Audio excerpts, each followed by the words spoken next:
ನಮಸ್ಕಾರ ಎಲ್ಲರಿಗೂ boss welcome back to Sagar stories. ಮಗ India versus Australia Border Gavaskar ಟ್ರೋಫಿಲಿ nightmare for Rohit Sharma. ಯಾರು ಕೂಡ ಅನ್ಕೊಂಡಿಲ್ಲ ರೋಹಿತ್ ಶರ್ಮಾ ಈ ರೇಂಜಿಗೆ ಫ್ಲಾಪ್ ಆಗ್ತಾರೆ ಕ್ಯಾಪ್ಟನ್ಸಿಲಿ ಅಂತ. ರೋಹಿತ್ ಶರ್ಮಾದ ಕ್ಯಾಪ್ಟನ್ಸಿ ಅಂತಂದರೆ ನಾವು ನೆಕ್ಸ್ಟ್ ಲೆವೆಲ್ MS ಧೋನಿ ರೇಂಜಿಗೆ ಮ್ಯಾಚ್ ಮಾಡ್ತಾ ಇದ್ವಿ. ಬಟ್ ಟೆಸ್ಟಲ್ಲಿ MS ಧೋನಿ ಕೂಡ ಅಂಥ ಹೆವಿ ಮಟ್ಟಿಗೆ ಕ್ಯಾಪ್ಟನ್ಸಿಯನ್ನು ನಿಭಾಯಿಸಲು ನಿಮ್ಮೆಲ್ಲರಿಗೂ ಗೊತ್ತಿರೋ ಹಾಗೆ ಇವಾಗ ರೋಹಿತ್ ಶರ್ಮನು ಕೂಡ ಅದೇ ಒಂದು ಫೇಸಲ್ಲಿ ಸಾಕ್ತಾ ಇದ್ದಾರೆ. ಬೋರ್ಡ್ ಗವಾಸ್ಕರ್ ಟ್ರೋಫಿಲೇ MS ಧೋನಿ ಕೂಡ ರಿಟೈರ್ಮೆಂಟ್ನ ಅನೌನ್ಸ್ ಮಾಡಿದ್ದು, ಟೆಸ್ಟಿಂದ ರಿಟೈರ್ಮೆಂಟ್ ಅನೌನ್ಸ್ ಮಾಡಿಬಿಟ್ರು. ಸೊ ಇನ್ನೊಂದು ರಿಟೈರ್ಮೆಂಟು ಬರೀ ಇವಾಗ ಅಶ್ವಿನ್ ಮಾತ್ರ ರಿಟೈರ್ಮೆಂಟ್ ಆಗಿದ್ದಾರೆ ಅಂತಲ್ಲ, ಯಾವಾಗ ಬೇಕಾದರೂ ರೋಹಿತ್ ಶರ್ಮಾ ರಿಟೈರ್ಮೆಂಟ್ನ ಅನೌನ್ಸ್ ಮಾಡ್ಬೋದು. ಈ ಸೀರೀಸ್ ಮುಗಿತಾ ಇದ್ದಂಗೆ ಅನೌನ್ಸ್ ಮಾಡ್ಬೋದು, ಅಥವಾ ನೆಕ್ಸ್ಟ್ ಮ್ಯಾಚ್ ಈ ಮ್ಯಾಚ್ ಮುಗಿದ ಮೇಲೆ ಅನೌನ್ಸ್ ಮಾಡ್ಬೋದು. ಸೊ ಈ ಥರ ರೂಮರ್ಸ್ಗಳು ಅದು ಇದು ಎಲ್ಲ ಇವಾಗ ಸ್ಪ್ರೆಡ್ ಆಗ್ತಾ ಇದೆ. ಯಾಕಂದರೆ ಅದೇ ರೀತಿ ಒಂಥರ ಸಾಕ್ತಾ ಇದೆ ಸೀರೀಸ್ ಆಫ್ಟರ್ ಸೀರೀಸು. ನೋಡಿ ಇದೊಂಥರ ಯಾವ ಥರ ಆಗ್ತಿದೆ ಅಂತ, after the T20 world cup Rohit Sharma ಅವರ ಕ್ಯಾಪ್ಟನ್ಸಿಲಿ ಅಂಥ ಇಂಪ್ಯಾಕ್ಟ್ಫುಲ್ ಆಗುವಂಥ ಸೀರೀಸೇ ನಾವು ಮಾಡಿಲ್ಲ, ಸೀರೀಸ್ನೇ ನಾವು ಗೆದ್ದಿಲ್ಲ. ಶ್ರೀಲಂಕಾ ಮೇಲೆ ಹೋಗ್ಬಿಟ್ಟು ಸೀರೀಸ್ನ ಸೋತ್ವಿ ODIಯಲ್ಲಿ, ಆಮೇಲೆ ಬಂದ್ಬಿಟ್ಟು ನ್ಯೂಜಿಲ್ಯಾಂಡ್ ಮೇಲೆ ಟೆಸ್ಟ್ ಸೀರೀಸ್ನ 3-3 ಮ್ಯಾಚ್ನ ಸೋತ್ವಿ. ಆ್ಯಂಡ್ ಇಲ್ಲಿ ಬೋರ್ಡ್ ಗವಾಸ್ಕರ್ ಟ್ರೋಫಿಲಿ ಈ ಥರ ಸಾಕ್ತಾ ಇದೆ. ಫಸ್ಟ್ ಮ್ಯಾಚ್ ಒಂದ ಬಿಡ್ತು ಅಂದರೆ ಇಂಡಿಯಾ ಇನ್ನು ಮಿಕ್ಕಂಥ ಮ್ಯಾಚ್ಗಳಲ್ಲಿ 3 ಮ್ಯಾಚ್ಗಳು ಕೂಡ ಕನ್ವಿನ್ಸಿಂಗ್ ಆಗಿ ಕಾಣಿಸ್ಲಿಲ್ಲ. ಫಸ್ಟ್ 2 ಮ್ಯಾಚ್, ಒಂದು ಮ್ಯಾಚ್ ಏನೋ ಡ್ರಾ ಆಯಿತು ಬಿಡಿ, ಸೋಲೋ ಮ್ಯಾಚ್ ಏನೋ ಡ್ರಾ ಆಯಿತು, ಮಳೆ ಬಂದ್ಬಿಟ್ಟು ಸೆಕೆಂಡ್ ಮ್ಯಾಚ್ನ ಸೋತರು. ಇವಾಗ ಥರ್ಡ್ ಮ್ಯಾಚ್ನು ಕೂಡ ಹಂಗೋ ಹಿಂಗೋ ಅನ್ನೋ ಥರ ಇದ್ದಾರೆ. ಆಸ್ಟ್ರೇಲಿಯಾನೇ ಅಪ್ಪರ್ ಹ್ಯಾಂಡಲ್ಲಿದೆ. ಸೊ ಏನಾಗುತ್ತೆ ಅಂತ ಗೊತ್ತಿಲ್ಲ.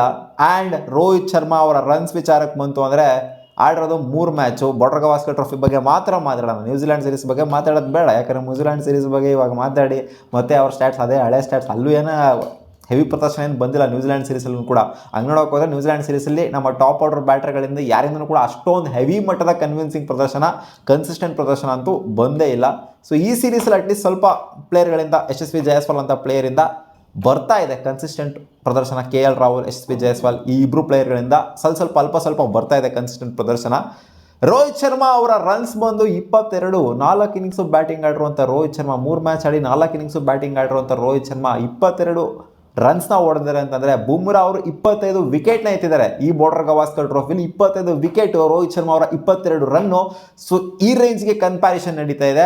ಇವರ ಕ್ಯಾಪ್ಟನ್ಸಿ ಒಂದು ಕಡೆ ಆಯಿತು ಅಂದರೆ ಇಂಡಿವಿಜುವಲ್ ಪರ್ಫಾರ್ಮೆನ್ಸಿನ ಒಂದು ಕಡೆ. ಇಂಡಿವಿಜುವಲ್ ಪರ್ಫಾರ್ಮೆನ್ಸ್ ಇವ್ರ ಕ್ಯಾಪ್ಟನ್ಸಿ ಏನೇ ಆಗಿರಲಿ, ಬಟ್ ಇಂಡಿವಿಜುವಲ್ ಪರ್ಫಾರ್ಮೆನ್ಸ್ ಅನ್ನೋದು ಸಿಕ್ಕಾಪಟ್ಟೆ ಮ್ಯಾಟ್ರ್ ಖಂಡಿತ ಆಗೇ ಆಗುತ್ತೆ. ಒಬ್ಬ ಪ್ಲೇಯರ್ ಆಡಬೇಕು ಅಂತ ಅಂದರೆ, ಒಬ್ಬ ಪ್ಲೇಯರ್ ಕ್ಯಾಪ್ಟನ್ ಆಗಿರಬೇಕು ಅಂದರೆ ಅವ್ರು ಇಂಡಿವಿಜುವಲ್ ಕೂಡ ಪರ್ಫಾರ್ಮ್ ಮಾಡಬೇಕು. ಬರೀ ಕ್ಯಾಪ್ಟನ್ಸಿಗೋಸ್ಕರ ಮಾತ್ರ ಟೀಮಲ್ಲಿ ಇಟ್ಕೊಳ್ಳೋದಕ್ಕಾಗೋದಿಲ್ಲ.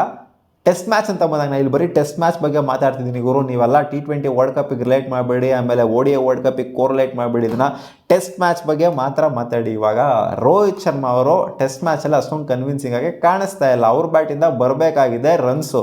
ಸೊ ಇದೇ ಥರ ಇನ್ನೂ ಒಂದು ಇನ್ನಿಂಗ್ಸು ಕಂಟಿನ್ಯೂ ಆಯಿತು ಅಂತ ಅಂದರೆ, ಇನ್ನೂ ಒಂದು ಮ್ಯಾಚ್ ಬೇರೆ ಇದೆ, ನೆಕ್ಸ್ಟ್ ಇನ್ನಿಂಗ್ಸ್ ಅದೇನು ಮಾಡ್ತಾರೆ ಅಂತ ಗೊತ್ತಿಲ್ಲ. ಸಿಕ್ಕಾಪಟ್ಟೆ ಪ್ರೆಷರ್ ಅಂತ ರೋಹಿತ್ ಶರ್ಮಾ ಅವರು ಇದ್ದಾರೆ. ನನ್ನ ಪ್ರಕಾರ ಇಂಡಿಯನ್ ಟೀಮಲ್ಲಿ ಇವಾಗ ಹೆವಿ ಪ್ರೆಷರ್ ಇರುವಂಥ ಪ್ಲೇಯರ್ ಯಾರು ಅಂತಂದರೆ ಅದು ರೋಹಿತ್ ಶರ್ಮಾ ಮಾತ್ರನೇ. ಯಾಕಂದರೆ ಈ ಕಡೆಯಿಂದ ರನ್ಸು ಬರ್ತಿಲ್ಲ, ಈ ಕಡೆಯಿಂದ ಕ್ಯಾಪ್ಟನ್ಸಿ ಕೂಡ ವರ್ಕೌಟ್ ಆಗ್ತಾ ಇಲ್ಲ. ಈ ರೇಂಜಿಗೆ ಸಕ್ಸಸ್ ಸಿಕ್ಕಿದೆ ಅವರಿಗೆ, T20 ವರ್ಲ್ಡ್ ಕಪ್ ಅಂತ ಸಕ್ಸಸ್ ಸಿಕ್ಕಿದೆ ಅವ್ರಿಗೆ. ಆ T20 ವರ್ಲ್ಡ್ ಕಪ್ ಆಗ್ತಾ ಇದ್ದಂಗೆ ಈ ರೇಂಜಿಗೆ ಫೇಲ್ಯೂರು, ಗ್ರಾಫ್ ಹಿಂಗೆ ಟೊಪ್ಪಕ್ಕೆ ನಂಗೆ ಉದ್ರೋಗ್ಬಿಟ್ಟಿದೆ ಇವಾಗ. ಸೊ ಈ ಥರ ಫೇಲ್ಯೂರ್ನ ರೋಹಿತ್ ಶರ್ಮಾ ಅವ್ರ ಕೆರಿಯರ್ಲೇ ನೋಡಿಲ್ಲ ಅಂತ ಕಾಣಿಸುತ್ತೆ. ಈ ಥರ ಸೀರೀಸ್ ಆಫ್ ಮ್ಯಾಚಸ್ಗಳನ್ನ, ಸೀರೀಸ್ಗಳನ್ನ ಸೋಲೋ ಅಂಥದ್ದು ಇನ್ನೂ ಸೋತಿಲ್ಲ ಆಸ್ಟ್ರೇಲಿಯಾ ಸೀರೀಸ್ನ, ಬಟ್ ಒಂಥರ ಅದೇ ಥರ ಸಾಕ್ತಾ ಇದ್ದಾರೆ. ಸೊ ಅವರ ಫಾರ್ಮನ್ನು ಕೂಡ ಅಷ್ಟೊಂದೇನು ಹೇಳ್ಕೊಳ್ಳೋ ಥರ ಏನಿಲ್ಲ. ಇವಾಗ ರೀಸೆಂಟ್ ರೂಮರ್ಸ್ಗಳೆಲ್ಲ ಬರ್ತಾ ಇರೋದೇನು ಅಂತಂದರೆ, ಅಶ್ವಿನ್ ಅವರು ಮಾತ್ರ ಅಲ್ಲ ಈ ಸೀರೀಸ್ ಆದಮೇಲೆ ಸೀರೀಸಲ್ಲಿ ರಿಟೈರ್ ಆಗುವಂಥದ್ದು, ಇನ್ನೂ ಒಂದು ರಿಟೈರ್ಮೆಂಟ್ ಕೂಡ ಬರ್ತಾ ಇದೆ. ರೋಹಿತ್ ಶರ್ಮಾ ಅವ್ರು, ವಿರಾಟ್ ಕೊಹ್ಲಿ ಇಬ್ಬರು ಹೆಸರು ಕೂಡ ಕೇಳಿ ಬರ್ತಾ ಇದೆ.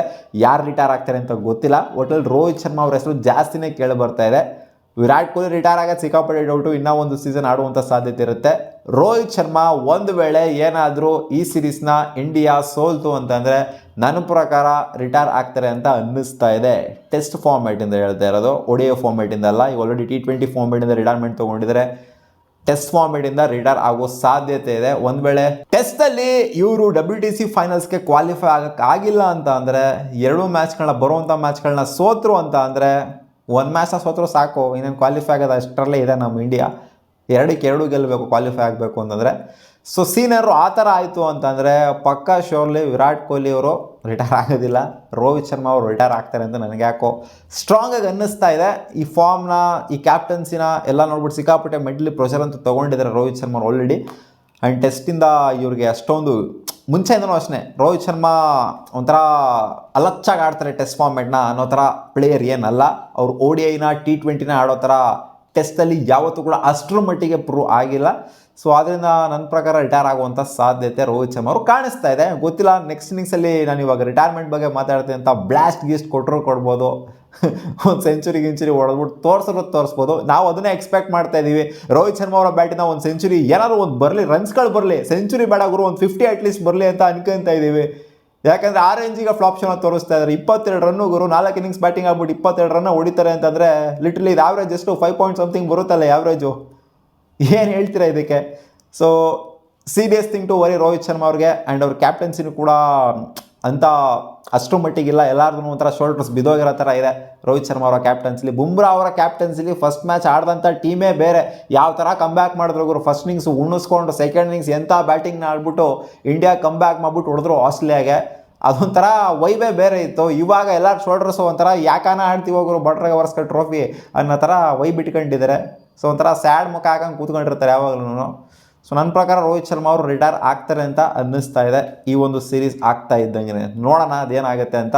ನಿಮ್ಮ ಅನಿಸಿಕೆ ಏನು? ರೋಹಿತ್ ಶರ್ಮಾ ರಿಟೈರ್ ಆಗ್ತಾರಾ ಆಗೋದಿಲ್ವಾ? ಕಾಮೆಂಟ್ ಸೆಕ್ಷನ್ ಕಾಮೆಂಟ್ ಮಾಡಿ ತಿಳಿಸಿ. ಬಾ.